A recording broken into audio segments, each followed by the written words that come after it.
পবিত্র ঈদুল আজহা উদযাপন উপলক্ষে প্রতি বছরের ন্যায় সিরাজগঞ্জের শাহজাদপুর উপজেলায় মসিপুর গ্রামে স্কুল মাঠে গ্রাম বাংলার ঐতিহ্যবাহী লাঠি খেলার আয়োজন করা হয়েছে।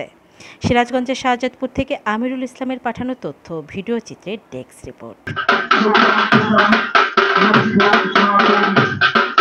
মসিপুর উল্কা যুব সংঘ ক্লাব কর্তৃক আয়োজিত ৫৪ বছর ধরে গ্রাম বাংলার ঐতিহ্যবাহী লাঠি খেলাকে কেন্দ্র করে পুরো গ্রাম জুড়ে ঈদ উৎসব আমেজ ছড়িয়ে পড়ে।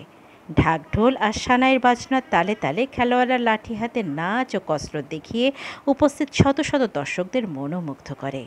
অন্যদিকে প্রতিপক্ষে লাঠির আঘাত হতে আত্মরক্ষার কৌশল অবলম্বনের প্রচেষ্টায় টানটান উত্তেজনা বিরাজ করে খেলোয়াড় ও দর্শকদের মাঝে।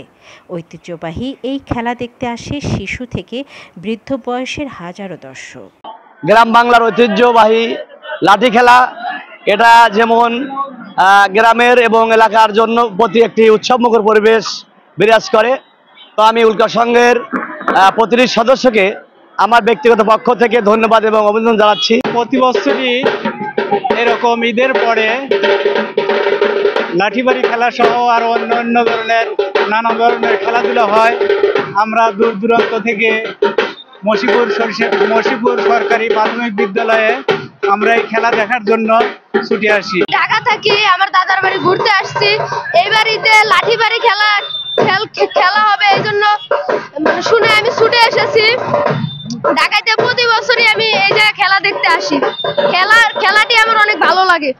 এখানে গ্রাম বাংলার বিভিন্ন খেলা নিয়ে আয়োজক কমিটি দর্শকদের আনন্দ দিতে সাঁতার প্রতিযোগিতা, মেয়েদের সুই সুতা খেলা, দড়ি খেলা, বালিশ খেলা, ছেলেদের মোরগ লড়াই, বিস্কুট দৌড়, পাতিল ভাঙা ও জাদুর খেলা অনুষ্ঠিত হয়।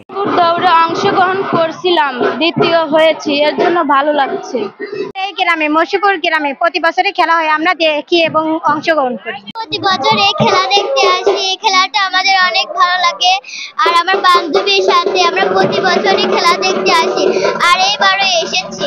এই বিষয়ে মসিপুর গ্রামের ওয়ার্ড মেম্বার মাসুদ রানা বলেন, প্রতি বছরই ঈদ উপলক্ষে গ্রাম বাংলার ঐতিহ্যবাহী লাঠি খেলার আয়োজন করা হয়।